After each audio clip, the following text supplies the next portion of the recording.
The War Written in Ink, a werewolf story. Previous episodes are available on the playlist. You can also visit our website for your favorite stories. A link is provided in the video description. Episode 4. Broody, I'll leave you be. I won't bother you again. As the waterworks start, I drop the phone on the table with a loud crash. I can hear my mom asking me what's wrong in a worried way. My thoughts are louder than her worried questions, no matter how loud they are. How could I not have known how Jackson felt? I don't even check my messages. His texts are a lot like the mood swings I'm sure he's going through. Some texts are nice, some are angry, some are sad, and some are sweet. There are a lot more texts, but I can't read them all without getting more and more angry with myself. Jackson never let me be upset when we were together, and now I'm making him unhappy. What kind of soulmate am I if I turn him down when he needs me? My sniffles finally stopped, and when I looked up, I saw my mom and Maisie looking at me with sad eyes. Maisie asks, "Why are you sad, Kala?" She is clearly confused about what made me so upset. I smile sadly at her. I just miss Jackson, and that's the truth. I made up my mind that I'm going to see him tomorrow. I know that if I call or text him now, I won't say the right things and won't be able to explain how sorry I am. My mom seems like she wants to talk about my tears that have now dried up, but I shake my head a little to let her know that I don't want to. She respects what I want and starts a new conversation. The food smells and tastes that used to be so good now taste like bland prison food. I shouldn't enjoy it anymore now that I know Jackson feels as bad as I do. It finally hit me how far apart we were when I started reading his texts. I'm going to text Jackson to meet me at Steamy Bean Cafe after my morning classes. I hope he still wants to see me. I wouldn't want to see me after I ignored him. I never even let him explain. I'm scared of how much he cares about me, but what if he finds out I'm not a good partner and decides to break up with me? I worry about Jackson for the rest of the night. I don't think about it when I brush my teeth and take a shower. I won't say much for the rest of the night.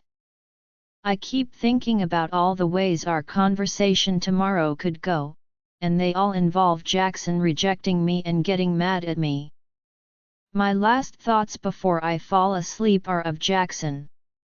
They're not happy thoughts this time, and my dreams show that. At a corner table at Steamy Bean Cafe, I'm waiting for Jackson.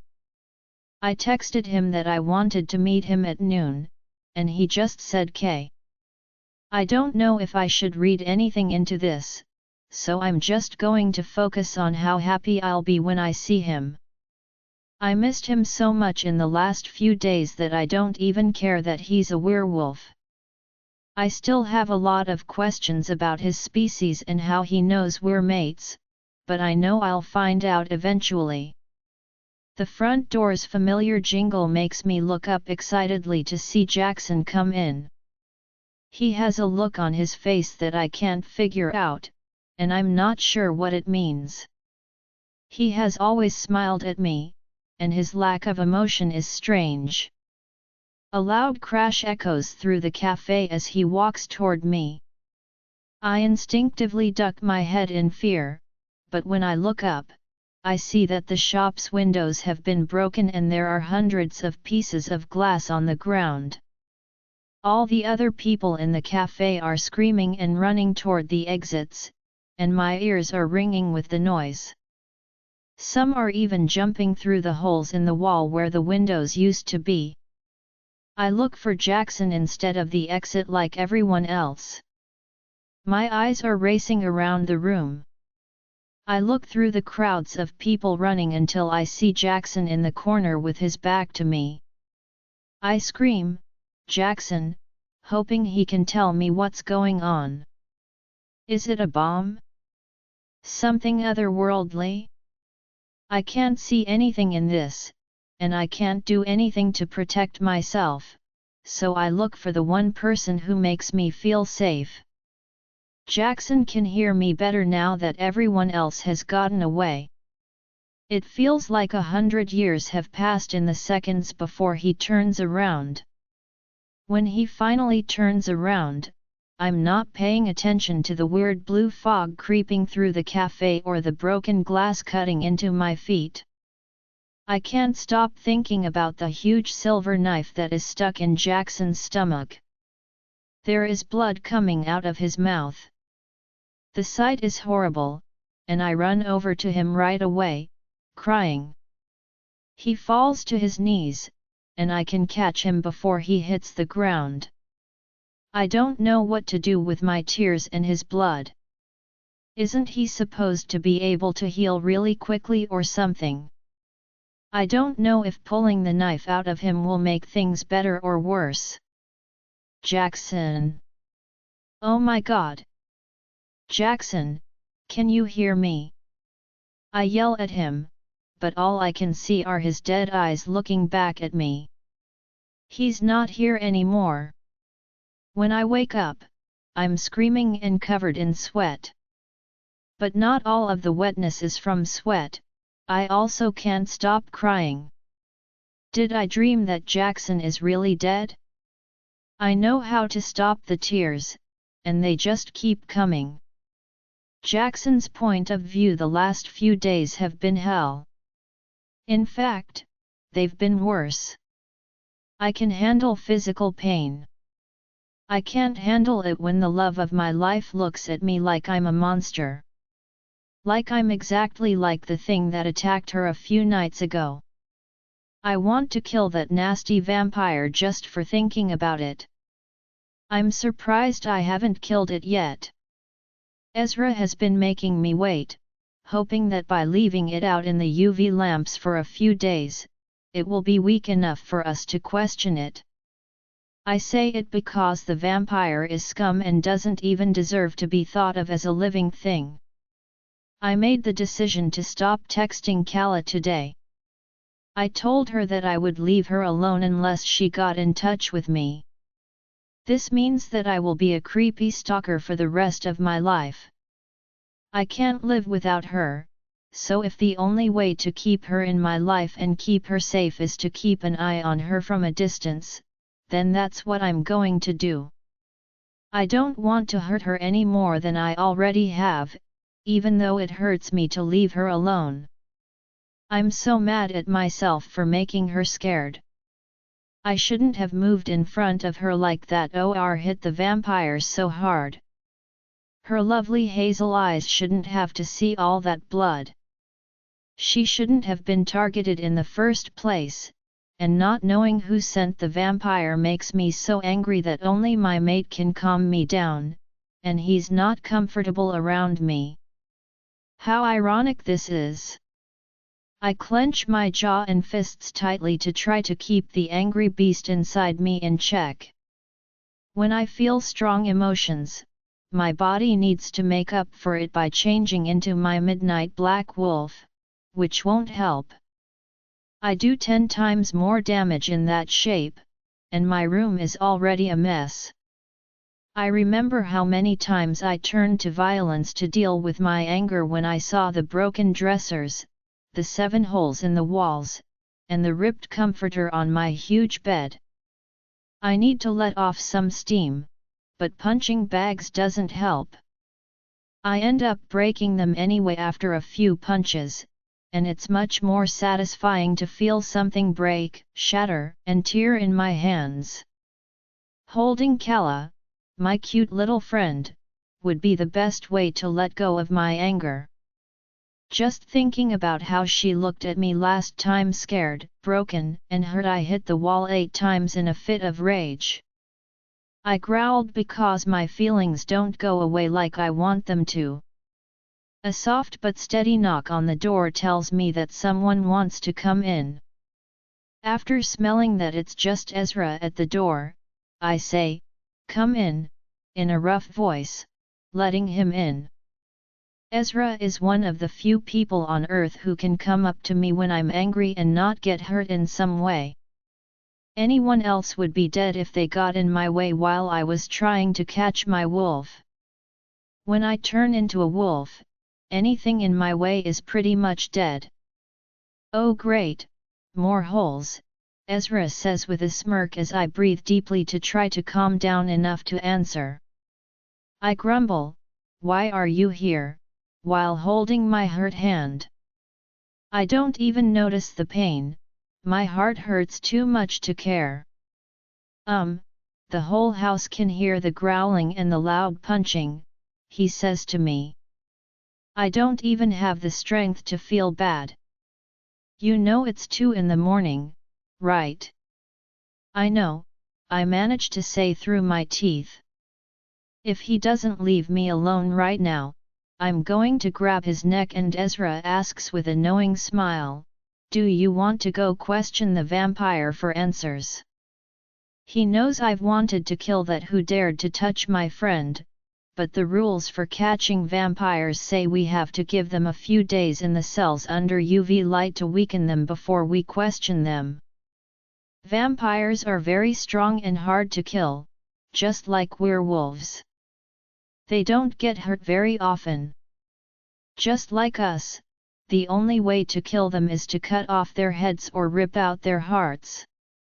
The vampire has been weakened by the UV lights for almost 3 days, so it should be a lot weaker than when my pack warriors caught it. Just right. A smile that I know would look bad to someone else spreads across my face as I crack my knuckles and walk over to the door where Ezra is leaning. "Show me the way." We both change into wolves as soon as we leave the pack house. Ezra is almost as tall as me when he's a wolf. I'm still the biggest wolf in the eastern half of the United States, and I like that everyone knows it. Ezra's wolf has light fur that shines like gold, while mine has dark fur. But he's just as dangerous as I am, and people are still afraid of him. As we run through the woods to the cells, we easily avoid logs and fallen tree branches. I have a dungeon, for lack of a better word, far away from the pack house and close to my territory lines. I built a secret room with cells where all of my prisoners stay. I don't have a lot at once. Most supernatural beings know to stay away from my territory and that I'm not someone to mess with. When I was 18 and became alpha, some members of a nearby coven tried to see if they could get away with using magic in front of people. I had to show them who was boss and make them stop all magic unless it was on their own land. How dumb are these witches and wizards? Their carelessness led to the Salem witch trials, which only killed people. That's another reason I hate them. On the other hand, I don't really like a lot of beings. In the world of the supernatural, it's against the law to show any humans the supernatural, unless they're a werewolf's mate or have the High Council's permission. There are 12 members of the council, one of each type of powerful supernatural creature. Pixies and nixies, who are smaller beings, don't need a seat on the High Council because they are peaceful and don't want to get involved in supernatural politics. There will always be a seat for them if they want one. It takes us only 5 minutes of running non-stop to get to the cells. Once we get there, we quickly change back into our human forms and take the shorts that the guards there give us. I quickly nod my head in thanks and go inside to see the prisoner. I know right away where it is because it smells terrible, like a mix of moldy cheese and rotten meat. The vampire looks sad because its skin is burned and peeling off in layers because of the 3rd-degree burns it is getting from the UV lights. My eyes get darker with joy. As it sits still in the chair it's tied to, it breathes in short, shallow puffs. He doesn't get any space to move around because of what he did. Hurting the Luna is punishable by death, and I will kill it as soon as I get the information I need from it. How have you been enjoying your stay? I ask, and the vampire gives me a deadly look. A guard lets me into the cell, and Ezra comes in with me. F you and your friend. The vampire fights against the chains that hold it down, but because it doesn't have any blood in its system and the UV rays are making it weaker, it has no strength and no chance of getting away. But it's fun to see it fight. The moment I hear the horrible creature call my beautiful Kala, I grab the vampire by the throat and choke it to death right away. My eyes darken as I let out a horrible snarl as it tries to breathe. Don't you dare talk about her like that. But since we're on the subject of Kala, why don't you tell me why you hit her? I let go of its throat only for it to let out a choked laugh as it recovers from the lack of oxygen. He shows his fangs and runs his tongue over the sharp ends, probably imagining sinking into a hot body to drink its blood, which he hasn't had in days. Gross. Wouldn't you like to know? It said, but its voice sounded more like a croak.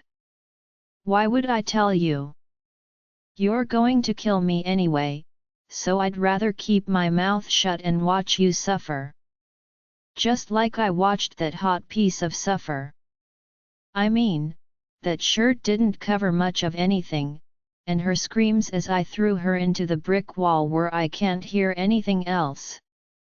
Red makes it hard for me to see, and then I feel my claws tear into the vampire's chest. The UV rays make the injury hurt a lot more than it usually does, and its screams can be heard all over the cell block. Even though it's the middle of the night, a vampire will always get what it wants, even if the sun isn't out. The shirt it was wearing before is now ripped up with 5 slash marks across its chest. I finish tearing it apart, looking for new pale skin to mark. Who hired you? I say again, this time putting all of my alpha power into the command.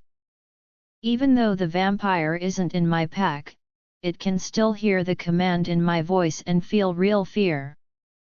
Which it does when it starts to shake. The dumb thing is still quiet, staring daggers at me and probably coming up with 50 different ways to kill me. While it's doing that, I can think of 1,000 ways to kill it. I won. Fine. You leave me no choice, I say in a voice that makes it sound like I've given up. But I'm not even close to doing that. Now it's your turn, Ezra. Ezra smiles a sadistic smile that makes me shiver. You made me wait long enough. Ezra is my beta in part because he knows how to fight well. He loves to hurt his enemies and is very good at it. He likes to see life leave their bodies at his hands. While I sit back and watch the traitors and criminals scream in pain, he's usually the one doing the questioning. There is already a table in the corner of the room with all of Ezra's tools ready to go. Someone is excited. The vampire's face is priceless, it looks like pure terror. I scream as I leave the cell. You're going to tell me everything you know when I come back in an hour. Only then will I let you out of your misery and kill you. Have fun you too. The first cries for mercy start as the cell doors slam shut behind me. I can tell right away that this vampire is weak. I'll know exactly who told it to hurt my dear friend in an hour. Next, I'll go after them. After an hour of pacing outside the dungeon doors, I decide that the vampire is ready to be questioned. Knowing that Ezra is giving the creature what it needs, I feel good knowing that it will be gone from this world very soon and will never hurt, look at, or touch Kala again. The screams get louder and louder as I get closer to the vampire's cell door, and then they stop all of a sudden. Did Ezra kill it? He better not have done it, or I'll cut his throat for not doing what I said. He wouldn't die, but it would hurt a lot. I walk quickly the rest of the way to the cell to see the vampire, who has more blood than skin showing. There are too many cuts and bruises to count, and third-degree burns are already starting to form on top of the wounds. It appears to be dead. I told you not to kill it, I yell as I storm into the cell. Ezra says in a calm voice, "Relax. The vampire just passed out. Again. He is so weak. It has passed out 3 times, pissed itself twice, and asked me to kill it 6 times already." The vampire made a sad sound, which meant he had already woken up from the last round. "Hey? What was that?" Ezra says with a smirk. "Kill me?" The vampire was begging for mercy? When Kala was begging for mercy, where was it? "Do you want me to kill you?" Ezra asks. He lets out a dark laugh. "I'm sorry, Alpha. It has now told me to kill it 7 times. Very good, I say. Ezra can't call me by my first name in front of guards or other prisoners. Everyone has to call me by my title, except for Kala, as a sign of respect and to make me seem more untouchable. Goddess, I miss her. Are you ready to tell me what you know?" The creature nods its head hard, even though it hurts its body to do so. "You're not so sure of yourself now, are you?" The vampire starts to talk, but it starts to cough right away. Its lungs are probably as dry as sandpaper. The vampire has to cough and groan in pain for a full minute before it can talk. I don't know much, I swear. All I was told was to hurt the human girl. Why?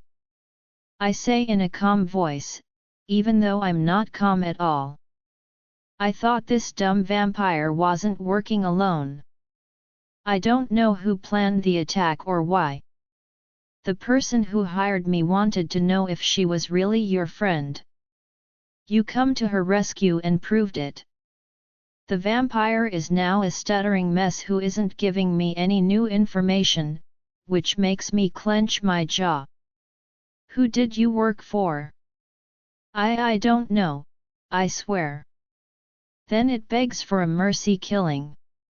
I want this pest dead, so I grab its neck and dig my claws deep into its skin to make it happen faster. Right now, all its screams do is annoy me. I won't ask again. Who hired you? My eyes are now like black holes as I let my wolf side out.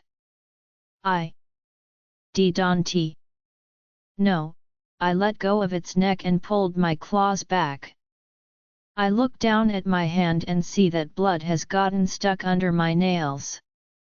I hate it when that happens. It was an anonymous letter sent to my clan. My leader picked me out of everyone else. That's all I know. Please just kill me. I look at Ezra and connect my mind to his. Do you believe what he says? Ezra answers right away, for sure. I made sure of it. I reach into the vampire's chest and pull out its still heart with a quick swipe of my hand.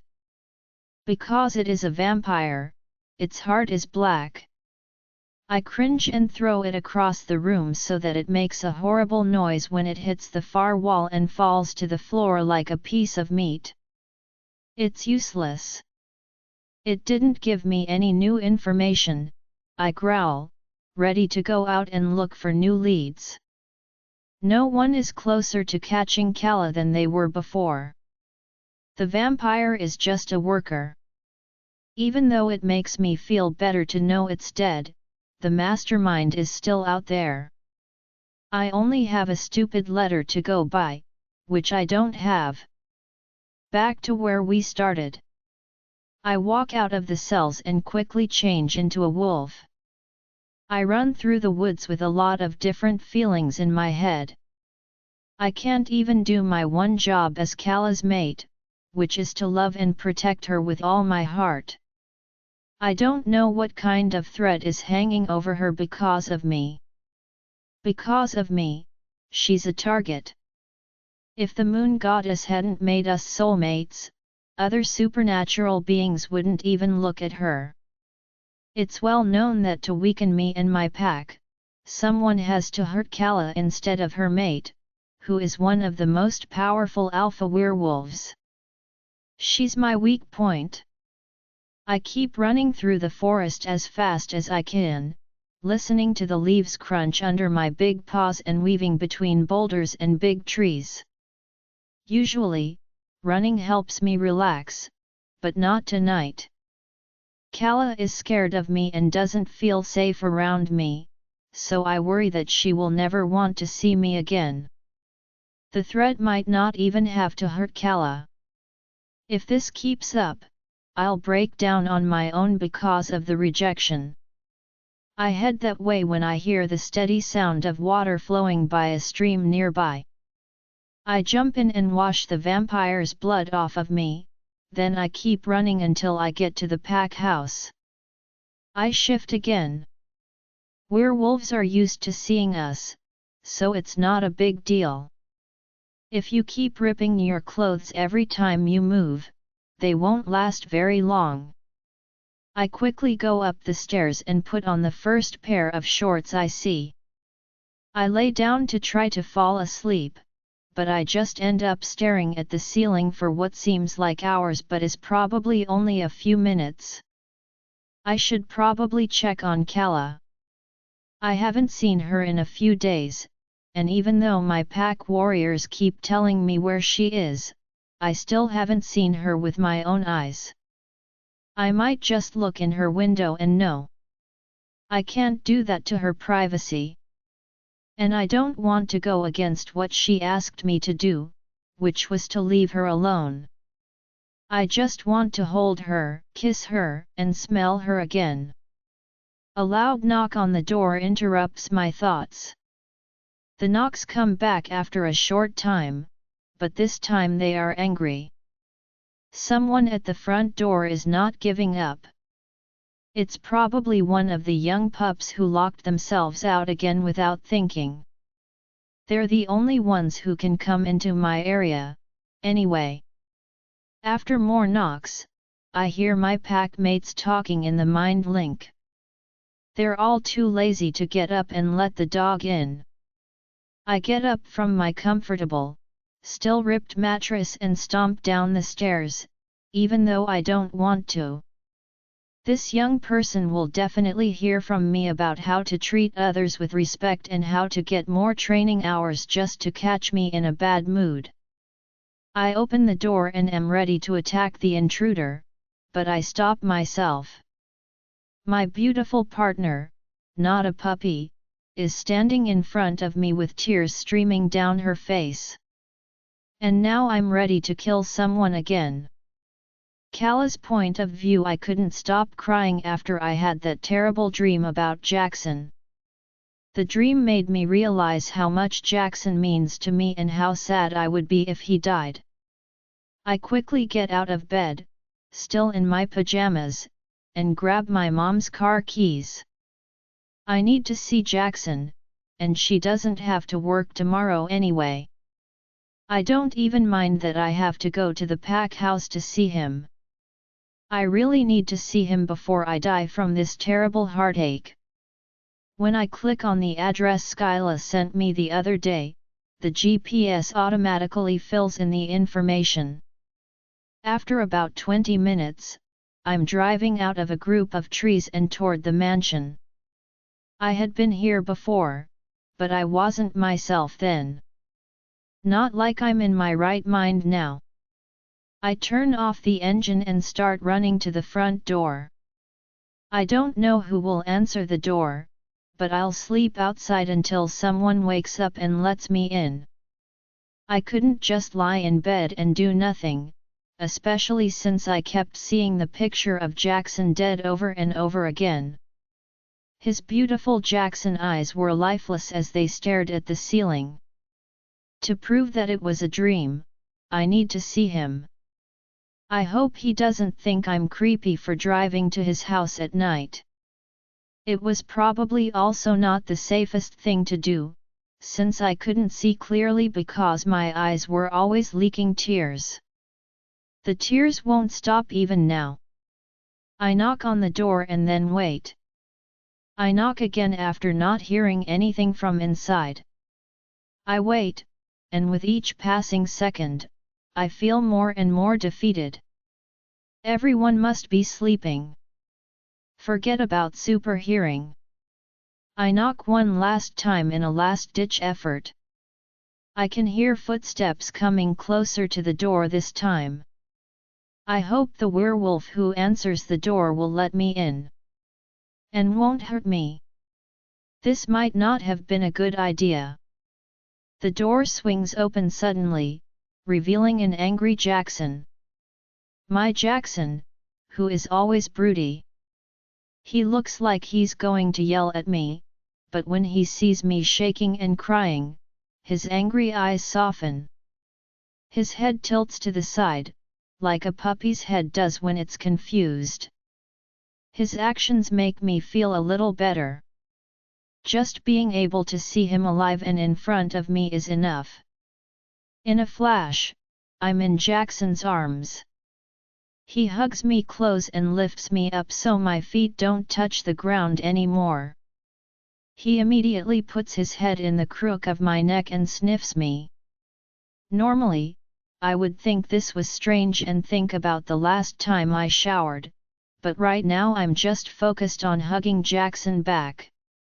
I cry into his chest, and my tears of relief soak his bare chest. As I try to get the energy to talk, my breathing is fast and shallow. I'm sorry, I say to him in a low voice, putting all of my feelings into my apology. I really am sorry that I ignored and avoided him just because he is a werewolf. He can't change how he was born, just like I can't. Shhh, Jackson says softly, rubbing my hair with his hand to calm me down. He locks the front door with one hand while still holding me. He lifts me up higher, and now my legs naturally wrap around his waist as he holds me up. He has no trouble climbing the stairs while holding onto me. We finally get to what I think is his room, and he sits down on a bed that looks comfortable. The room is clean and has greens and browns in it. It's not exactly how I imagined his room would look, but I'm not judging. We just sit there holding each other for what seems like forever. The quiet isn't weird or uncomfortable. It seems like everything is back to normal. I feel whole again. My tears stopped a long time ago, and after a while of silence, Jackson was the first to speak up. Sorry, Kala. Does he feel bad? Why does he feel bad? You don't have to say you're sorry, Jackson. I'm sorry. I judged you too quickly, and I'll never be able to forgive myself for that. If I were you, I wouldn't forgive me. Jackson stops me from feeling sorry for myself. There's nothing to forgive you for, baby.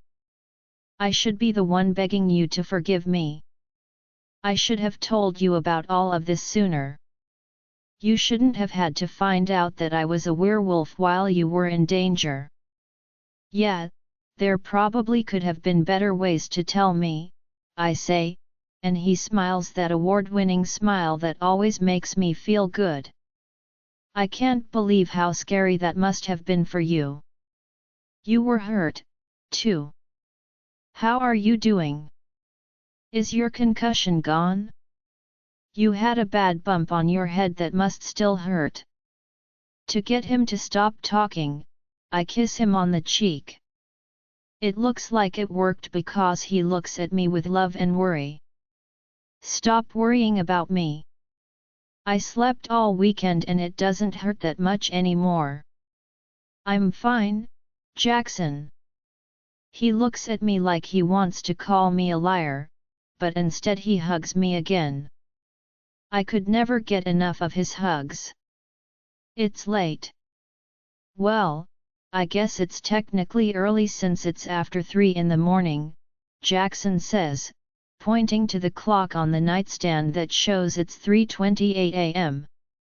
Let's go to sleep now and talk more in the morning. As soon as he says that, I tighten my grip on his shoulders. I'm still awake from the last nightmare, and I don't want to go through another one. I thought I had run out of tears, but my eyes were filling up again. They run down my face in a messy way, and my sniffling comes back with a bang. Baby, what's wrong? Jackson asks, clearly worried and confused about why I suddenly started crying. He wipes the tears away with his thumbs, and every time he touches my skin, it tingles. I just had an awful nightmare. That's why I came here so late. I couldn't go back to sleep, and I had to see you. My last word comes out as more of a whimper as I pathetically cling onto Jackson as if he were my lifeline. I'm sorry, love. What was the dream about? Maybe I can help, he asks, being the great guy he is. I know it's gross, but I wipe my nose with the back of my hand and keep telling him about the dream. It was horrible. We were supposed to meet at the coffee shop, but when you got there, someone stabbed you in the stomach with a silver knife and you died. In my arms. I cry into my hands now, the memory still too fresh. My shoulders shake a little, and a few moments later I realize that Jackson is shaking me. Kala? Listen to me, okay? I can't die that way. It would take a lot more than a stab to my stomach to kill me. You have nothing to fear. His hands rub my arms up and down, calming me down, and the tingles are still there on my bare skin. The touch of his skin on mine makes me feel even better. I will never understand the bond between mates. I wipe my tears away and promise not to cry anymore because it seems to bother Jackson more than it should. But it was a silver knife. Doesn't silver kill werewolves? Jackson laughs at what I said, which seems to mean that he finds my question funny. Silver hurts us a little, but to a strong alpha like me, it's like getting a sunburn. It's like poking a beast with a flaming marshmallow. I laugh out of the blue because I didn't expect Jackson to say something funny like that. That's what I like to hear, he says, and I blush when he looks at me. With just a few words, he can change my face to the darkest shade of pink. He looks down from my eyes to my nose and then to my lips. This is the look he would give me when he wanted to kiss me. Oh my God! Is he going to kiss me? When he slowly leans his head in, I get the answer to my question.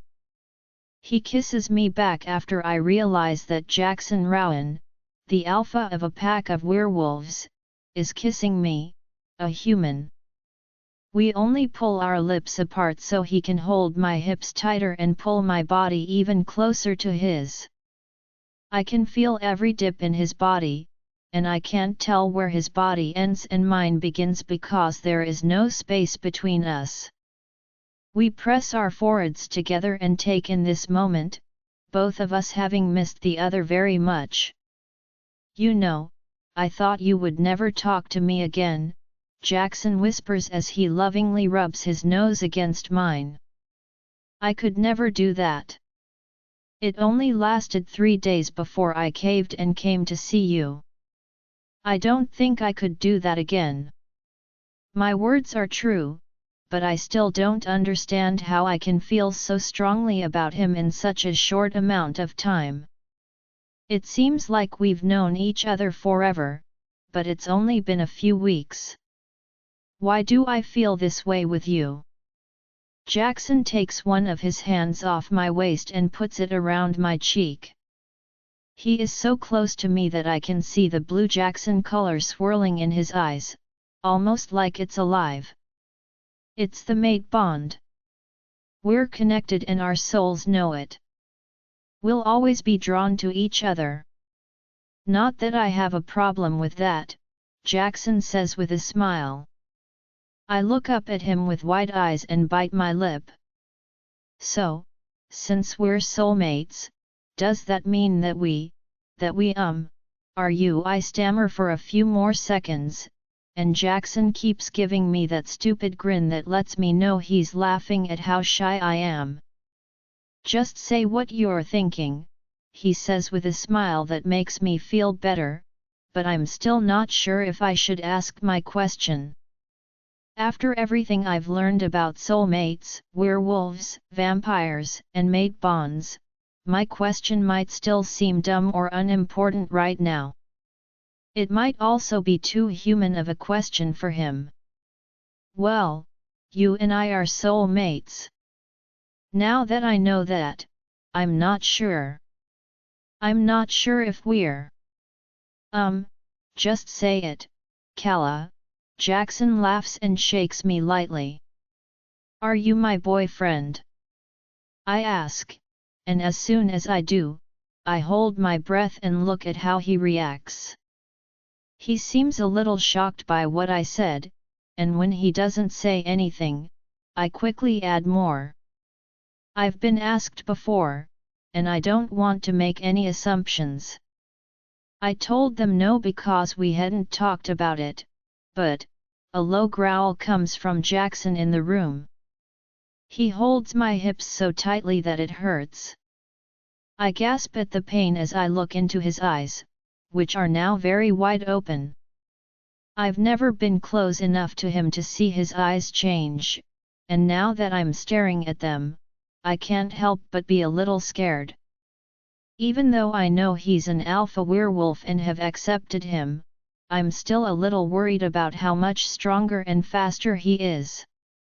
As soon as I let out another whimper because of the pain in my sides, Jackson's eyes go back to normal. He looks down and sees how tightly I'm holding onto his waist, and his eyes get wider. He then takes his hands off of me right away. In a flash, I'm on his bed and Jackson is across the room. He walks back and forth while constantly tugging at his hair. He growls, and then he hits the wall with his fist in anger. I back up until I hit the headboard and stare at him with cautious eyes. He looks at me and walks slowly toward me. I stay where I am. I'm so sorry, Kala. When I get angry, I act more like an animal. You're so fragile. I'm so sorry I hurt you, Jackson says as he wipes his uninjured hand across his face. It's okay, I say slowly, keeping a close eye on what Jackson is doing. I know that he's much stronger than I am and that he needs to be more careful with his strength. I know he didn't mean to hurt me, of course. Was he really that angry about the boyfriend question? I'm sorry I made you mad. I promise I won't bring up the boyfriend thing again. No, he says, and the strength of his voice affects me. He walks toward me and grabs my waist again, but this time it's much softer. He puts us in a position where we're both lying on the bed, with my body leaning a little on his. He hugs me tightly and smells me again. I try not to find it funny how easily he lifts and drags my body to where he wants me to be. It's funny how strong he is, and very hot. Listen to me very carefully, Kala.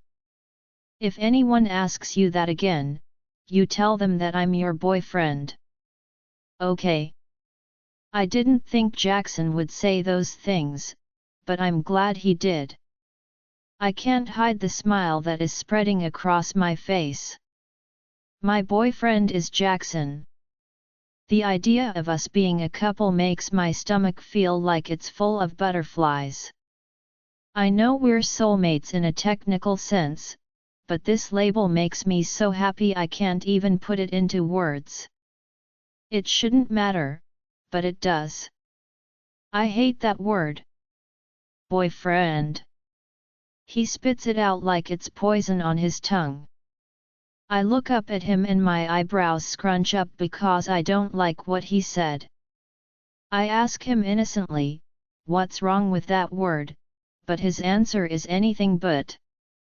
1 minute, we're lying together peacefully, and the next minute, Jackson is over me with my hands pinned above my head. He doesn't put any of his weight on me, but being so close makes my skin itch for his skin to touch mine. I can see his chest and abs better without a shirt on, and oh my god, I never want to look away. A lot of crazy thoughts are going through my head right now. Half of them I've never thought of before, and all of them are bad. Well, the problem is, Jackson says, then he kisses my collarbone and neck lightly. That word doesn't even begin to describe what we are. He keeps kissing my neck with soft kisses, and I have to bite my lip hard to keep from moaning. He nips at my neck and licks over the small bite mark he leaves, which makes my attempt fail. His laugh just makes me more turned on. He kisses my neck, my jaw, and then my ear. He whispers in my ear, "You're my mate, so remember that I'm more than just your boyfriend. I'm your forever." He lightly bites my earlobe, and I gasp in a way that is not flattering. Jackson is holding my hands right now, so all I can do is squirm and try not to catch fire from all the heat that is going through my body. He smiles at me and then leans in close to me. His lips are only a few centimeters from mine, but he won't close the gap. "Get it," he says with a smile. When I'm flustered, all I can do is nod in agreement without saying anything. But that answer isn't good enough for him. "Use your words, baby." "Yes, Jackson. I understand." The words sound more like a desperate whine, but they seem to make him happy as he kisses her back. I know he's having a great time because I'm so easy to work with. I would probably do anything he asked me to do right now, even jump off a cliff. I hope he doesn't tell me to jump off a cliff. We kiss for a little longer, getting to know each other's lips again after a long time apart. It wasn't really that long, but it felt like it. And since he's my boyfriend, I can kiss him whenever I want. During that time, I learn that I need to take a lot of breaks to catch my breath, which is very embarrassing. Jackson doesn't seem to mind because while I'm catching my breath, he's kissing me on my neck, jaw, and cheeks. I don't mind that he can't stop kissing me. Finally, he sees that I'm getting tired, so he turns off the light and tells us to get under the covers. At 4:45 a.m., when I'm starting to fall asleep, more nightmares are waiting for me in dreamland. "Stop it! "Jackson, stop!" I scream as loud as I can because Jackson won't stop tickling my sides. He just found out about a very ticklish spot right below my ribs, and for the last few minutes, he has been bothering me non-stop. I promise that as soon as I find a flaw in this perfect man, I will take advantage of it every time I can. He's just too good.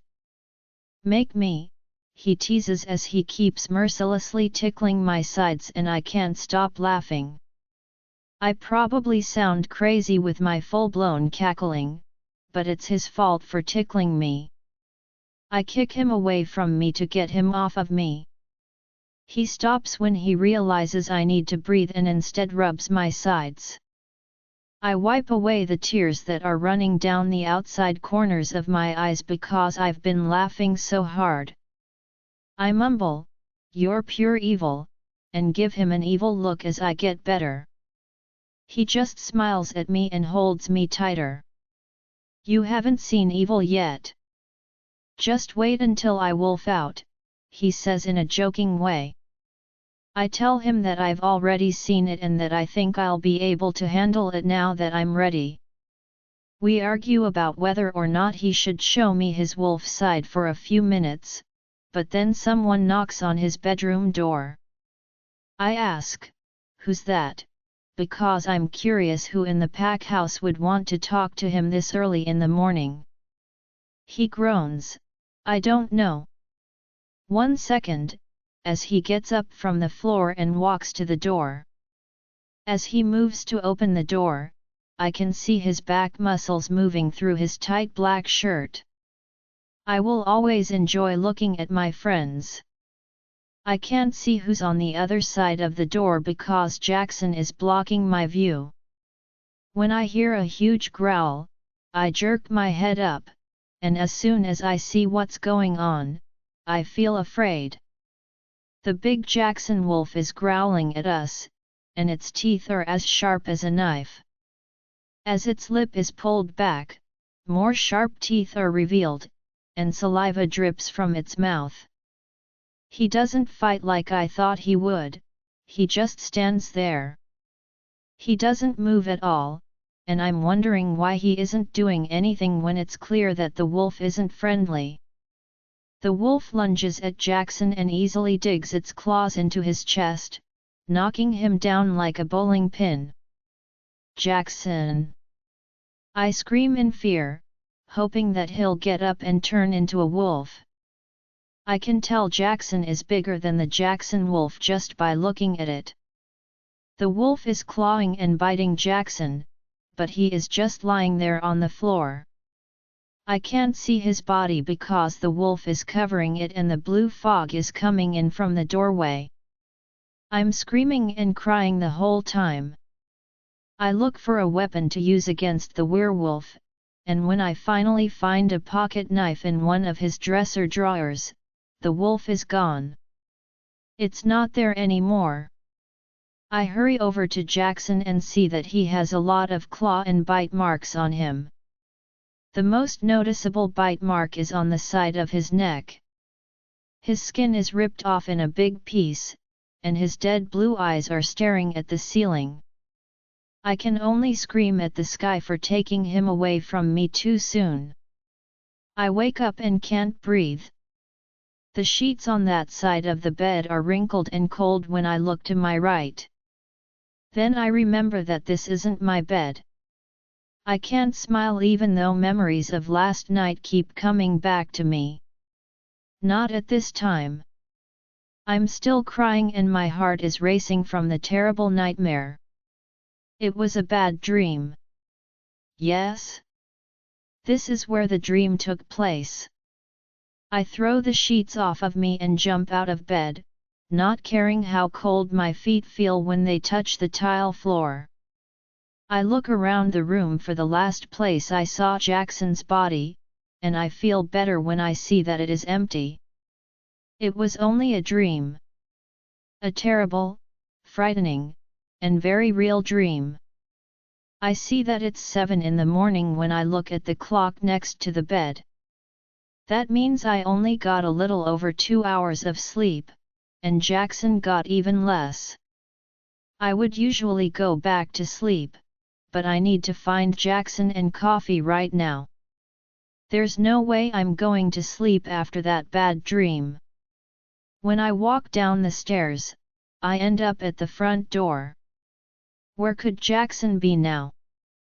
After a few minutes of looking, I finally found the kitchen.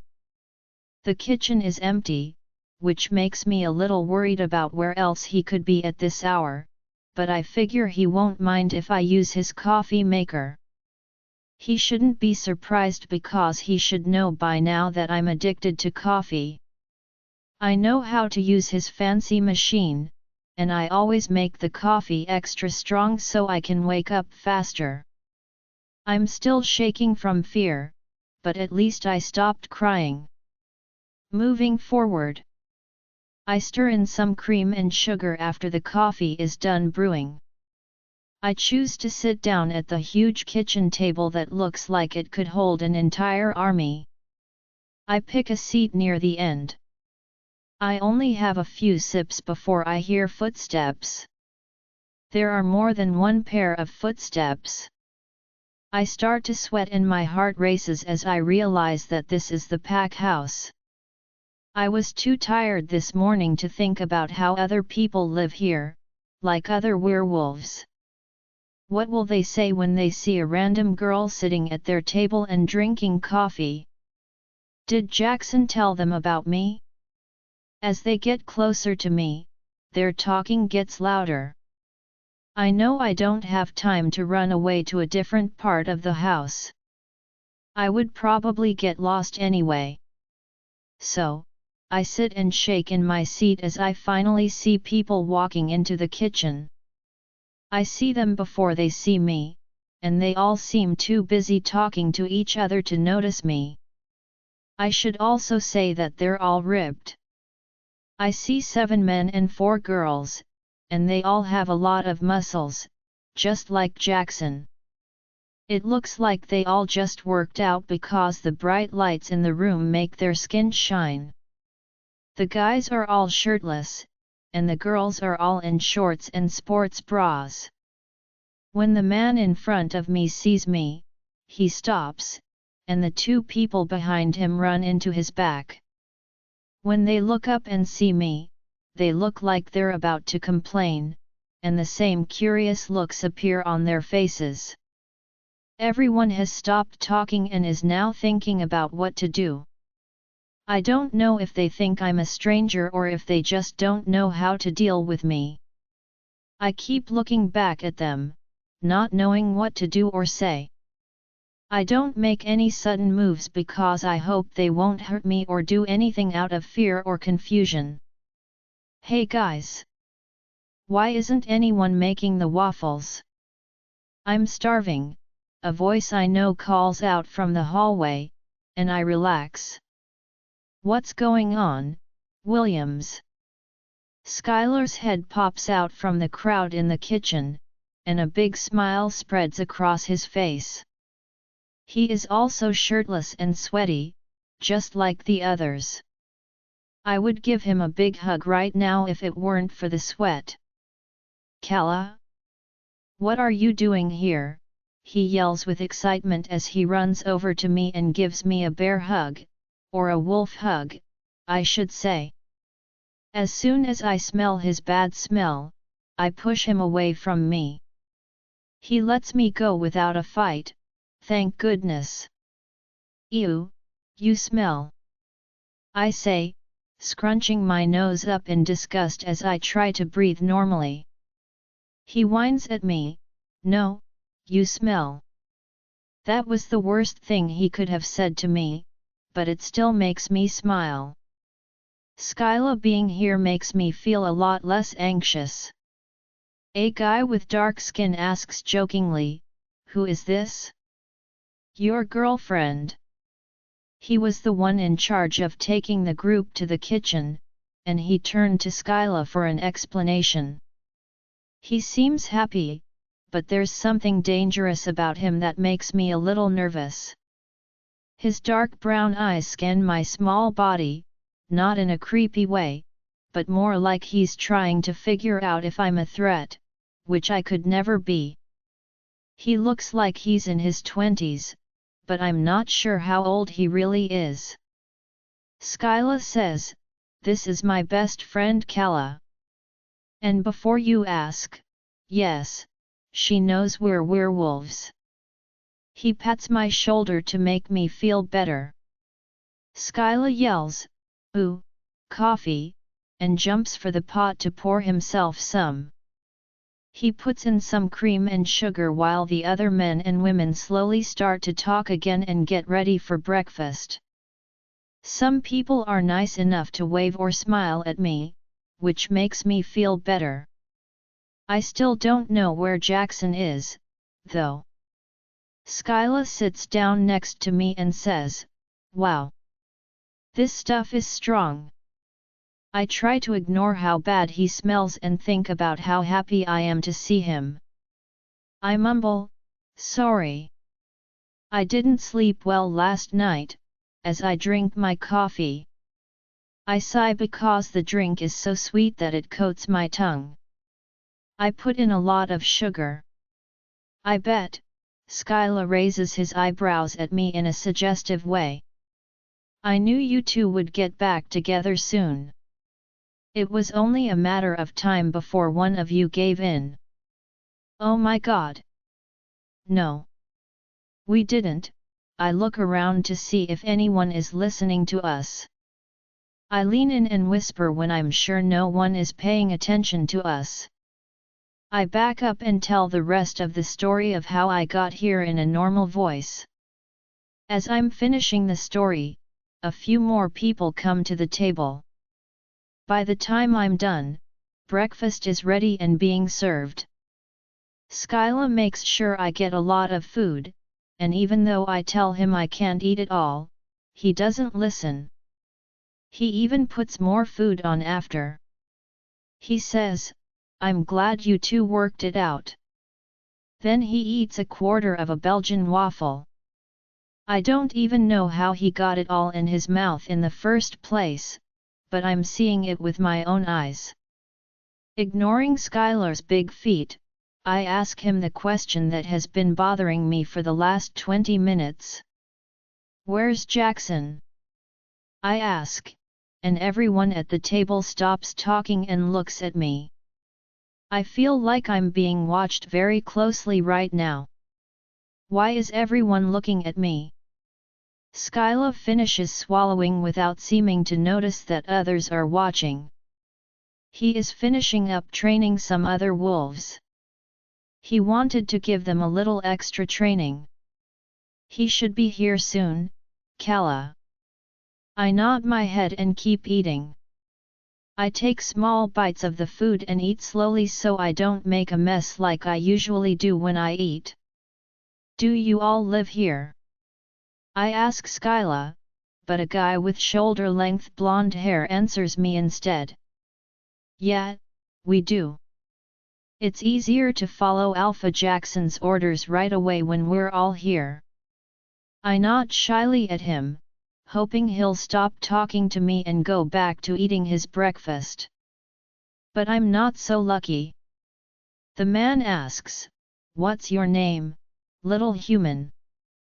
The way he talks and the way he smiles at me tell me that he's flirting with me. I don't like how he talks to me, but I still go to answer his question. I can't avoid his question because he's looking right at me. "I told you her name was Kala. And Elliot, I wouldn't do that if I were you." Skyla jumps in to save me from unwanted attention once more, and I couldn't be more grateful.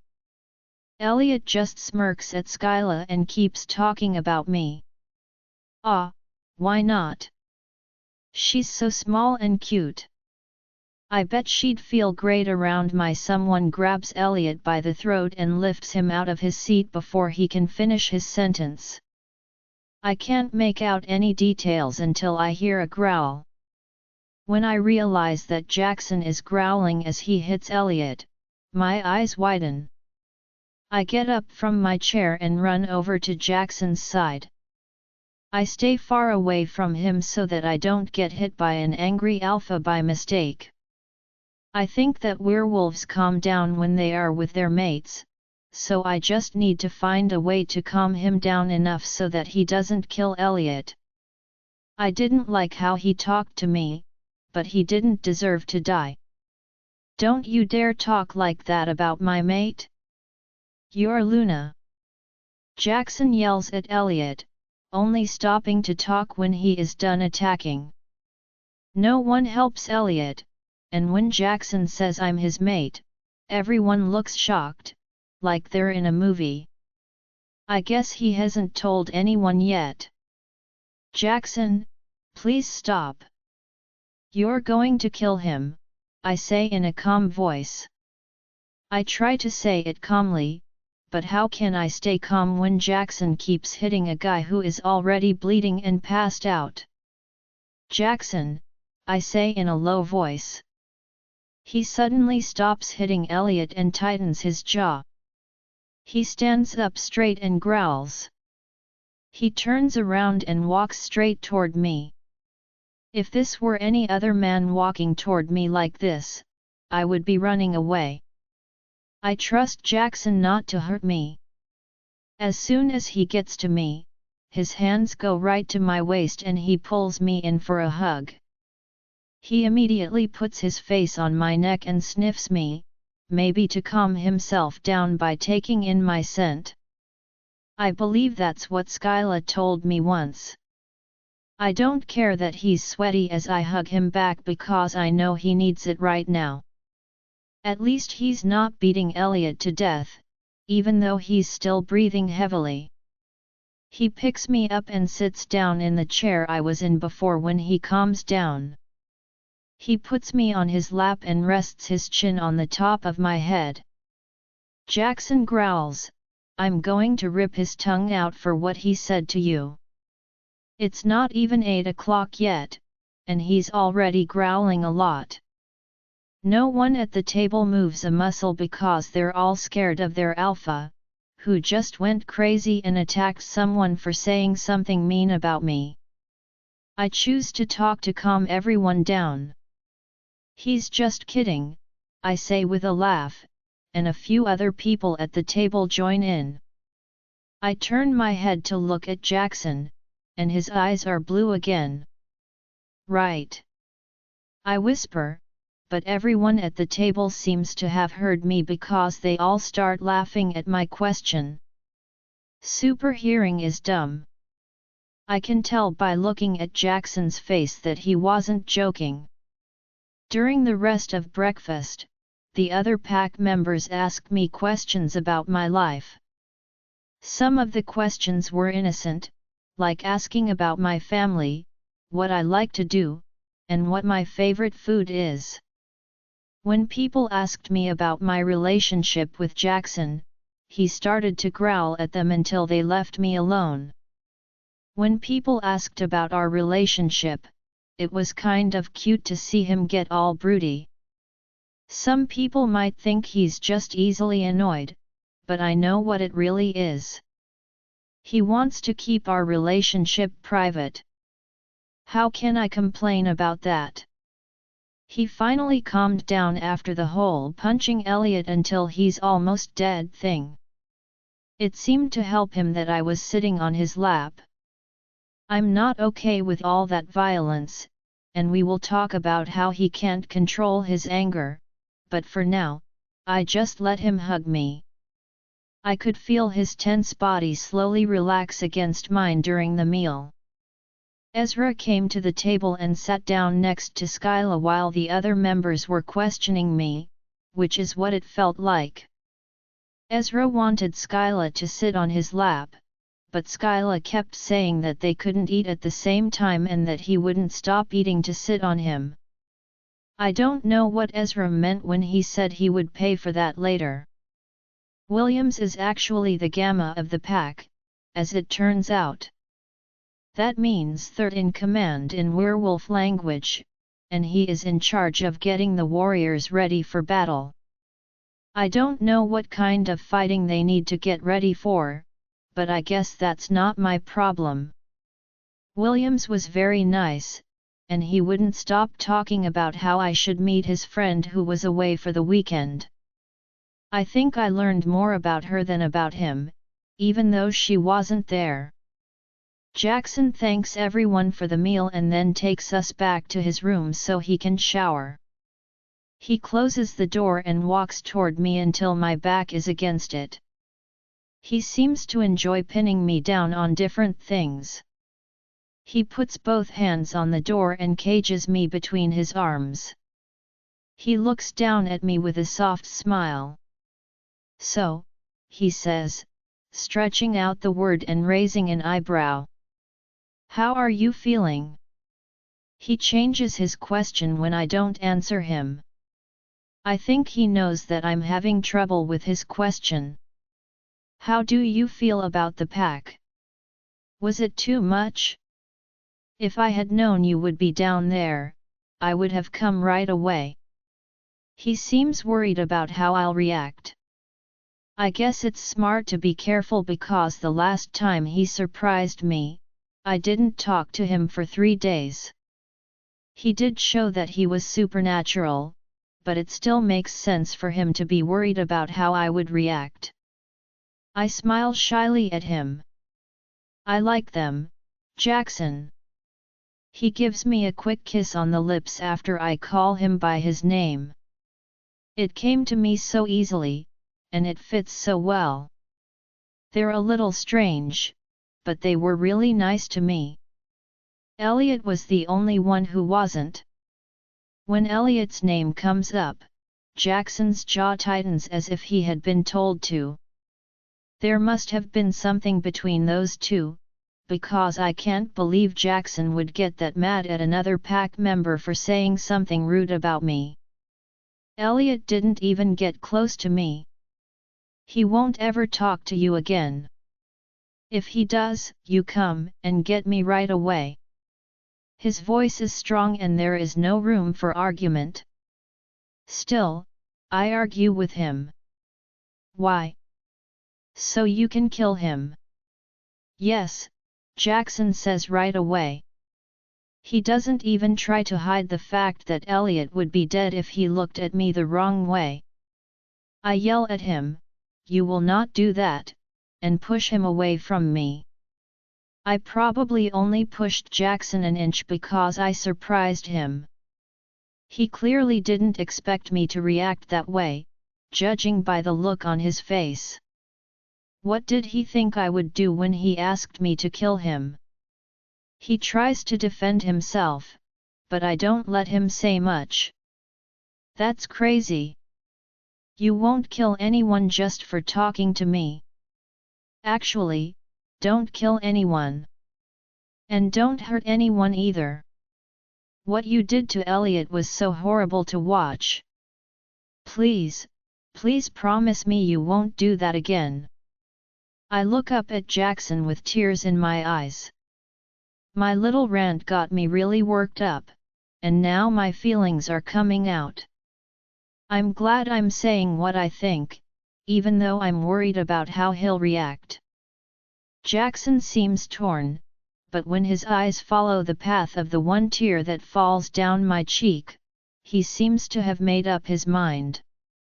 He wraps his arms around me in a gentle, comforting hug that brings us closer together. "I promise I'll try to keep my anger in check when I'm around you. I can't promise I won't physically put someone in their place about you. I won't lie to you. But I will do it less and control it more for you." I smile at him and give him a tight hug. He will work on it because he cares what I think. I can only imagine how hard my request must be for him, and I really appreciate it. I stand on my tiptoes and put my hands on his cheeks to show how much I care. I pull down a little, and Jackson bends down to close the gap between our lips. We kiss slowly this time, just enjoying how we taste. Jackson kisses me with love and affection while holding my waist. Oh my God! Do I love him? Does he care about me? I need to stop thinking about these questions because it's too early to be thinking about them. Telling myself not to think about something only makes me think about it more. I've never been in a relationship before, let alone one this big. Is it wrong to depend on someone else this much? Jackson suddenly stops kissing. He asks right away, "What's wrong?" Nothing. I'm fine." I try to smile at him to make him feel better, but that only makes him frown more. "Kala, I can tell something's bothering you because you tensed up. What's wrong?" He and his perfect ability to see things. I can't even think about saying the L word, so I just blurt out the first excuse that comes to mind that might make sense to him. "You smell." I wish I hadn't said it right away. He does smell like sweat and the outdoors, but I wish I had told him in a nicer way that he stank. I quickly put my hands over my mouth, afraid that I would say more dumb and rude things. Jackson doesn't get mad or hurt when I cut him off, instead, he just laughs and backs away with his hands up. "Okay, I'll go take a shower. If you want to shower after me or with me, I can get you some new clothes." His evil grin gets bigger as my cheeks turn a darker shade of pink. "I can't believe you said you saw him bare. I'm sure he would be great." "Me? No way. Baby, I'm just kidding. We'll wait until you're ready. I want to be more intimate with him, but I need to take things slow." It makes me happy that he knows that and is okay with it. He gets some of his smallest clothes for me to borrow after I promise to shower after him. They'll still hang off of me, but at least they're clean. He says I can shower first, but I talk him out of it by saying that since he's still sweaty from training and it's his shower, he should get to use it first. I also call my mom on his phone to tell her where I am. She was surprised to learn that I wasn't in class and had decided to skip today. She asked me to keep her updated. She's still at home with Maisie, and thank goodness she said she doesn't need the car today. I didn't lie to her when she asked me where I was. I told them I was at Skylar's house, which is sort of true. It just so happens to be Jackson's house too. She won't be hurt by what she doesn't know. Also, I'm an adult, so I can do what I want. I can sleep at my boyfriend's house if I want to. I don't want to tell her what we did last night because she'll get too excited and make the wrong guesses. That would be a nightmare and a half. Jackson's phone was open on the bed when I got off the phone with my mom. I can still hear the shower running, so I think it's probably fine if I make one more call. I can't stop thinking about the other relationships in my life that need fixing after making up with Jackson. I can't stop thinking about how sad Felix looked. He begged me to forgive him, but I wouldn't. He did it wrong, but Jackson can be a little mean when he's mad too. Shouldn't Felix also get the benefit of the doubt? I pick up the phone and call Felix's number without thinking about it. The only reason I know it by heart is that his number has 666 after the area code. I found it very funny that his phone number was the devil's number, and my great memory helped me remember it. I quickly called the number and hoped he would answer. After a lot of rings, the ringing stopped and a message told me to leave a voicemail. I hung up right away because I was too shy to leave him a message on Jackson's phone. When I get home, I'll call Felix and listen to him. I need to know why he was acting so strangely. Now that I know he's not a person, what he does could be completely justified. A few minutes later, Jackson comes out wearing nothing but sweatpants. His dark hair is even darker now that it's still wet from the shower. The bathroom is full of steam, and the soaps smell so good that they stick to the air. I took a deep breath and smelled it. I had never smelled anything like it before. Seeing Jackson, especially without a shirt, makes me realize how lucky I am to be his friend. Water drops run down his washboard abs. I follow them down his body until they reach the bottom of his pants. I quickly turned my head away when I saw where my eyes were going. I look back at Jackson's face, which is a better place to look, and he only has a smirk on his face. He definitely saw me staring at him. He slowly walks over to me, like a predator stalking its prey, and I don't move a muscle. He kisses me on the lips and puts his warm hands on my cheeks. He lets me go too soon, and I make a pouty face because our kiss was so short. "Go take a shower before I get too distracted," Jackson says in a husky voice I've only heard a few times. "You're too alluring. You don't even know what you do to me." I step away from him with wide eyes and go into the bathroom. The door closes with a soft click, and I'm alone. I think about locking the door, but if Jackson really wanted to get in, he would be able to get through a locked door. I take the quickest shower of my life because I can't wait to see him again and find out what our plans are. We're going to be lazy and watch TV all day. He needs to watch a lot of things with me, like Vampire Diaries, Supernatural, and Teen Wolf. I also picked those so I can ask him what's real and what's not. There is a lot of conflicting information about the paranormal, so it would be very helpful to have my own fact-checker. I get dressed quickly after I take a shower. I look through his drawers until I find a hairbrush, then I start to untangle the mess of knots in my hair. When I see my reflection, I almost drop the brush. When I get closer to the mirror, I can see that I was right the first time I looked at my reflection. Big dark purple circles are still under my eyes. I've never seen myself look this worn out before. I do feel very tired, but I've never looked like this before. I guess that's what happens when I don't get enough sleep, and the sleep I do get is full of bad dreams. I might take a nap later. It's been a few days since I made up with Jackson. I texted and called Felix every day, but he never got back to me. I have class with him today, so I hope we can talk about this in front of other people. Every night, I couldn't sleep because I kept having the same nightmares. No matter what I did or where I was in my dream, Jackson always died at the end.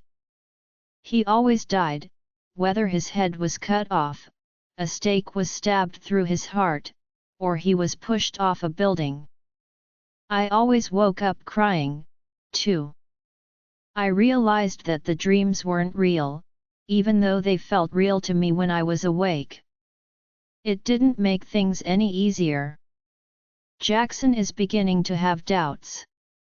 Skyla even said that I look worse than the undead. I try to ignore my lack of sleep and stay away from the situation. I still drink a lot of coffee, even more than usual. I'm a nervous wreck, and I keep drifting in and out of lectures.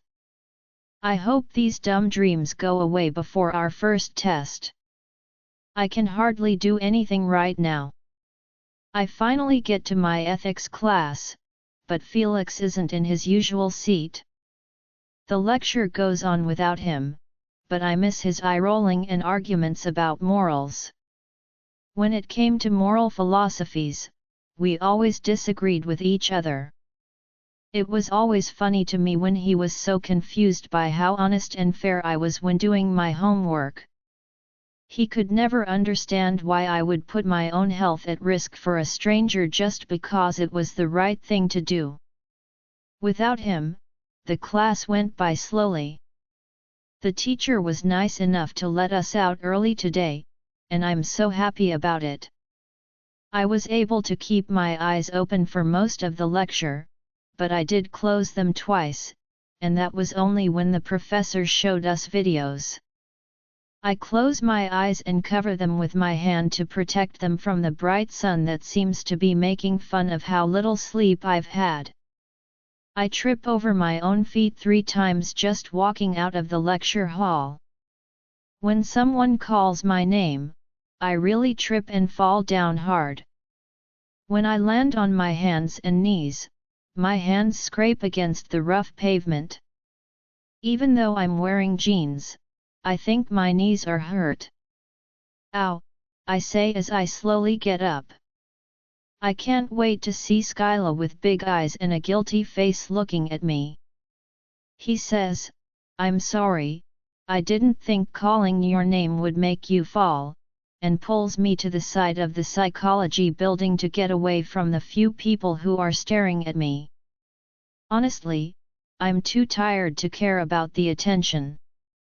Dang it! You humans and your fragile skin, he says with a frown as he looks at my hands, which are now bleeding from the scrapes on my palms. I quickly pull my hands away from his and wipe them on my jeans. They still hurt a little, but I don't want Skyla to worry about me for no reason. I try to tell him that I'm fine, but instead of words, the biggest yawn comes out of my mouth. Skyla gently shakes me awake, and my eyes are already starting to close on their own. What's wrong with you? You've been acting like a zombie all week. Are you sick? Wolves don't get colds, but I can find the right medicine for you. He puts an arm around me, and I lean on him for support. I'm glad he walks toward the cafe. If I want to make it through the rest of the day, I need coffee. I haven't been sleeping well, I mumble, hoping I won't have to talk about my nightmares and what they mean. I have a theory about why that could be. Hope grows inside me as I wait. There might be a wolf reason why I can't sleep and keep having these dreams. I didn't even think about that, which was dumb of me. I only thought about getting back together with Jackson and being scared that he would die. Maybe it's the mate bond or some other magic that I don't get. Skyla says, I think it has to do with the mate bond. I stop walking and look at him, waiting for him to say something. I'm not sure, but you are a person, and the mate bond works differently for everyone. I think the bond is bothering you in your sleep because you haven't seen him as much lately, so you can't fully relax. But I've seen Jackson every day this week. You haven't slept with him, though. My jaw drops and my cheeks get red when I hear the word sleeping with Jackson. Is he saying that I have to have X to make these dreams stop? Skyla starts laughing so hard at the look on my face that it probably looks scared and embarrassed. I love you, Kala. He puts his hand over his mouth to try to stop laughing at me. I didn't mean X. I meant that you haven't been sleeping in the same bed as him, which could make you feel uneasy. Maybe that's why you can't sleep. I think that's an interesting idea, but I'm not sure if that's why I'm having these bad dreams. Last week, when I slept over at Jackson's house, I still had a terrible nightmare. He stayed with me all night. I want to tell Skyla what I think, but my phone rings before I can. I complain to myself as I search through my backpack for my phone. I'm getting a call from Natalie right now. Oh, No. I forgot that she and I were supposed to go shopping today. I promised her a day of shopping when she helped me get away from Felix, but I still haven't done it. I slowly move my finger across the screen and hold the phone up to my ear. Hey! Natalie's loud "guess what day it is" makes my phone ring and my head backs up instinctively because of how loud her voice is. I know, I remember. I pout, but luckily she can't see how little I care about our planned outing. Don't be sad. We're going to get you some really cute clothes for that mystery guy. He's going to love how you look after I'm done with you. We'll go to Forever 21, then maybe H&M. Oh. And of course Victoria's Secret for some nope. Not going in there. I need to stop her from thinking too much before her mind goes too far. We'll see about that, she says with a smug tone, and I can tell she's smiling at me through the phone. She gets into these boy-crazy moods, and I don't know how to calm her down. She can't stop talking about it now that she knows I'm interested in someone else. It's an obsession with her. I know for sure that she won't let me get away without telling her everything that happens when we hang out because I've worked with her 2 shifts this week. Talking to her about Jackson is usually very nice, but I don't want to talk to her about getting him bras and underwear. We haven't done anything to show that we're even close to that stage in our relationship. I grumble, whatever. I'll meet you at 3 at the mall. Okay. Talk to you soon. I hang up and put my phone in the back pocket of my jeans. I really don't want to have to dig it out of my backpack again. So we're going to the mall? Skyla asks, his eyes shining like a child's on Christmas. Because I've wanted to take you since the day we met. Oh no. No, no, no. I'm going with Natalie. You can't come. I can barely handle 1 fashion critic, but 2? No way, I'm sorry. Skyla grins at me and puts his arm around my shoulder as we walk into Steamy Bean Cafe. We're definitely going shopping. I love spending time with you, but right now I'm your supernatural bodyguard. Alpha told me to. I pull away from Skyla, and his arm falls quickly to his side. My jaw drops in shock. Bodyguard? What? Why on earth would Jackson ask you to babysit me? I'm a little mad that I didn't know about this sooner. Why do I need someone to watch me if I'm just going to the mall? Because, he says slowly. You're an alpha's mate. You're human. You're weak and can't go without protection. There are always at least 2 wolves guarding you, but Jackson wants close protection now because, I wait for Skyla to finish his sentence, but instead, he starts telling us to get coffee. Before I pull Skyla out of the cafe so I can yell at him, I wait for our coffee to come. Mine is an extra large cup. Why do you say I always have wolves around me? I've never seen one. And why do I need close protection? What happened? Oh my gosh, am I in danger?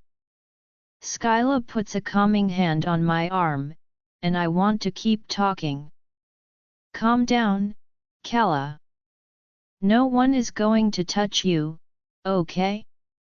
And if you saw the guards, they wouldn't be doing their job right. I'm just here because Jackson is paranoid about you, obviously. I slowly nod my head, and then I decide to drink my coffee quickly.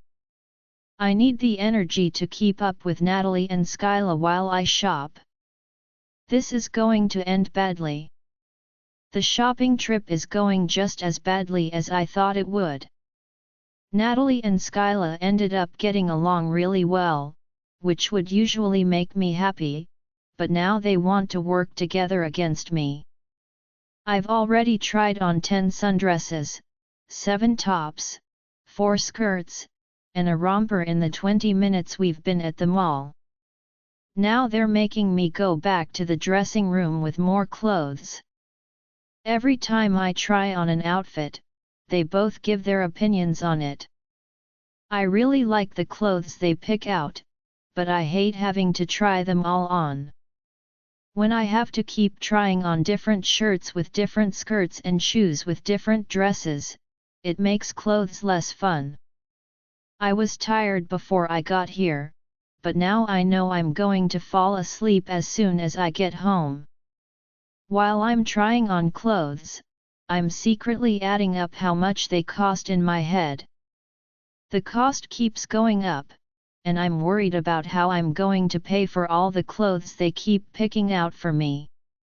Natalie's dad is a lawyer, so she has a lot of money.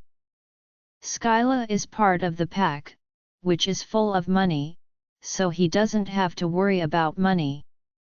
I could put it on my account and come back this weekend to return everything. I slowly walk over to the counter and watch in horror as the price keeps going up. Clothes cost $243.19. I don't have that much money in my bank account. As I try to figure out the best way to put back 2/3 of the clothes without looking stupid, I bite my lip. But then I see Skyla give the cashier a black credit card without even blinking. I say, "What are you doing?" and the words come out of my mouth. I can't believe he paid for my clothes. Every single one. "Skyla, you can't shut up," he says with a playful roll of his eyes as he takes his card back and puts it back in his wallet. "Do you really think I would let you pay for all of this? Do you think Jackson would let you pay for it?" I feel like a fish out of water as I try to find the right words to tell him that this is all pointless. He doesn't have to pay for my clothes. That's a lot of cash. This is why I have a job. I can buy my own clothes, and I don't want Skyla to think I'm taking advantage of their kindness. Skylar's serious face tells me that arguing with him won't help the situation. He's already made up his mind. It will take me a while to pay him back, but I promise myself that I will. "Thanks, but you really didn't have to." Skyla only gives me a side hug and pulls me to the front of the store while we wait for Natalie to finish paying. She bought 2 tank tops and a pair of cute purple shorts that looked like the bags under my eyes. The color doesn't look good on me. Before I knew it, I was being pulled to the one store I really didn't want to go to. I don't want to go in there. I look at the pictures of the models who are posing in front of the store. I know I'll never look like that. I don't feel bad about how I look, but I do have some extra weight in my stomach and thighs that the models don't. I have been very self-conscious about my body ever since I went to the pack house and saw that all the werewolves looked like fitness instructors. Jackson is the best, and he always tells me how beautiful I am. But I still feel bad about how I look compared to the other people he spends time with. Natalie says, "Oh, we're definitely going in there," and she links her arm with mine. "Based on what you and Skyla have told me about Jackson and how much he loves you, he's not obsessed with me," I say. "He's definitely obsessed with her," Skyla says, and I give him a mean look for not agreeing with me. "Don't worry about it, just get something cute. You don't have to show him what you buy until you're ready." Natalie smiles at me and tries to walk forward, but my feet stay where they are in front of Victoria's Secret. Is it really possible for me to buy expensive bras and underwear just to wear them for Jackson? Skyla says, and you need more clothes anyway. They have cute nightgowns, and who wouldn't want more underwear? How would he know what's in this store? He is gay. He shouldn't care about what women wear.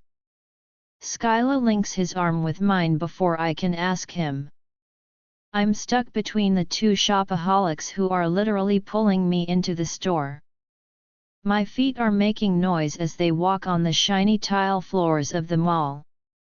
I complain to myself and then push them away and start looking around.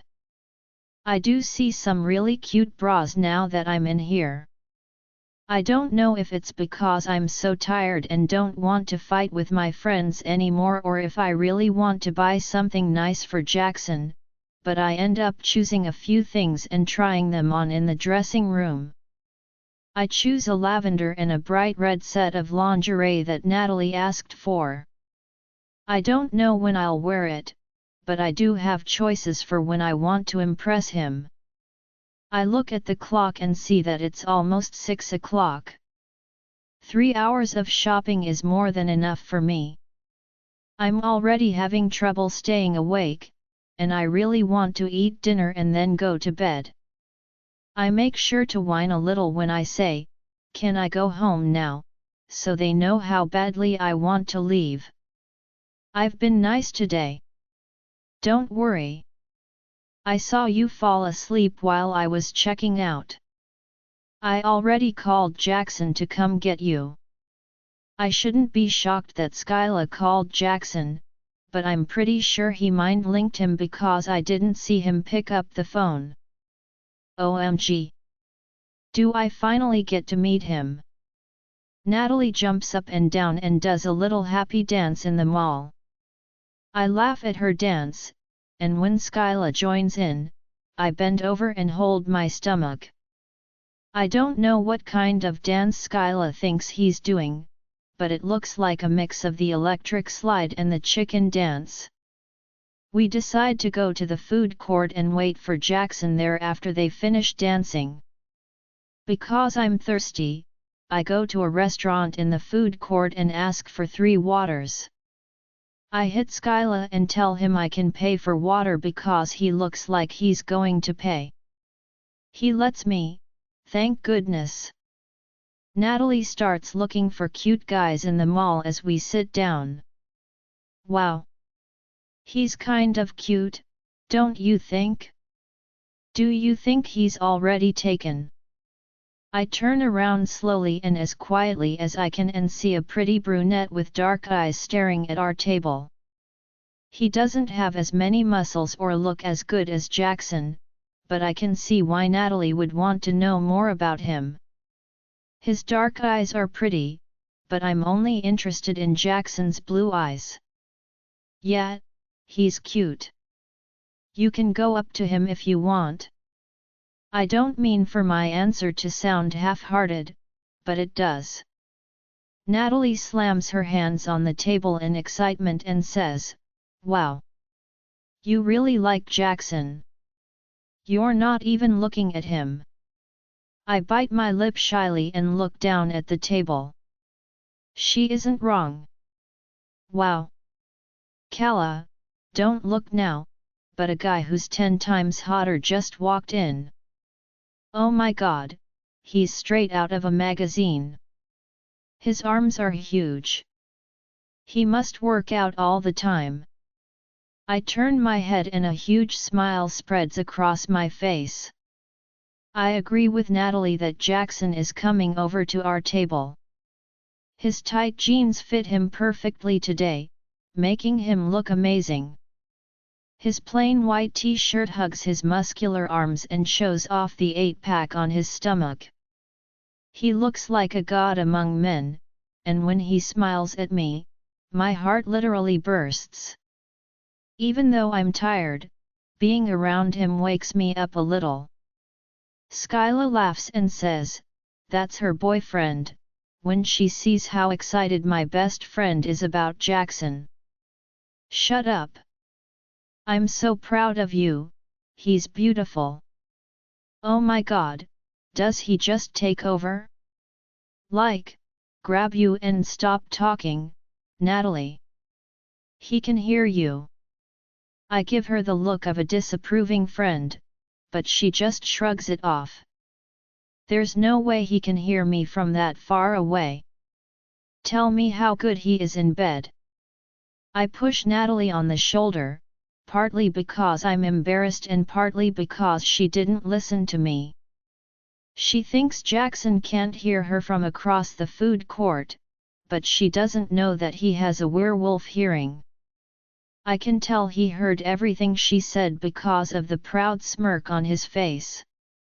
He doesn't need to feel better about himself. When Jackson gets to our table, he picks me up off my chair and hugs me right away. He wraps his arms around me and puts his face in the crook of my neck. Natalie smiles and says, "Ah, they're so cute." I hold Jackson even tighter. Skyla says, "Told ya," and looks at the two of us with pride in his eyes. I bet he's thinking about how he brought us together. That wolf is so full of himself. But you should know that my boyfriend is hotter. Skyla pulls out his phone and starts showing Natalie pictures of Ezra. From the way she squeals with excitement and awe, I can tell that he's showing her pictures of Ezra without a shirt on. Show off. Jackson moves closer and looks at the pictures Skyla is showing Natalie. He laughs. He really scoffs. "I have better ABS than him," he says, and then he lifts up his shirt to show her his toned stomach. I really don't know if he's just bragging or if he's feeling bad about himself. Natalie looks like she's about to drool, so I quickly pull down Jackson's shirt to cover up the beautiful sight. I like his body, but I don't want other people to be all over him. I agree with you that that's a fair request. Stop it, Jackson. Keep your shirt on. He pouts and grabs my hips to pull me closer after I tell him to stop. I just had to remind you who was more attractive. He smiles at me, and if I didn't know better, I would think he had lost some of his confidence. You're the most handsome guy I've ever met. Are you happy? Can we go now? He leans in and kisses me, which is a little too public for my taste, but I can't help but want more. He lets go and picks up my shopping bags. He gives me a dirty smile when he sees the Victoria's Secret bag. As I quickly say goodbye to Natalie and Skyla, my cheeks get very red. We walk out of the mall holding hands, and Jackson opens the door for me on the passenger side. He puts the bags in the back and starts the car. He doesn't drive me home, instead, he turns to me and takes my hand. Do you want to stay at the pack house tonight? Do you want to sleep over at Jackson's? With all the other werewolves who are going to ask me about my relationship with their alpha? What if I have another bad dream and can't sleep at all? He'll want to know why I can't sleep, and I'll have to tell him all about his fake death.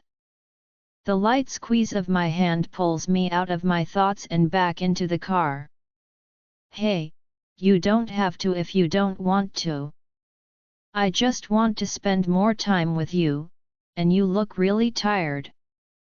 You kind of have all week, and I thought it was the separation that was straining you. Just thinking about spending the night with Jackson gives me butterflies in my stomach. I felt a mix of fear, anxiety, and excitement. I can see the hope and hidden excitement in Jackson's eyes. I answer with my heart, not my head. Yes, I'll stay the night. When Jackson smiles at me, I can't help but smile back. Let's hope that anxiety doesn't come up and ruin my night. Jackson drives me home to get a bag for the night. He was nice enough to stay in the car while I quickly got my things together. I grab a random outfit and put my toiletries in a small bag to take with me. I'm so worried about making him wait too long in the car that I don't pay much attention to what I'm grabbing. With the bag over my shoulder, I walk downstairs and yell, "I'm spending the night with a friend, Mom." I almost get away, but my mom comes around the corner with Maisie on her hip. My mom is wearing her favorite apron, which has a bikini on it. Maisie is wearing a cute butterfly dress and holding her stuffed bunny close to her. My mom asks, "Whose house?"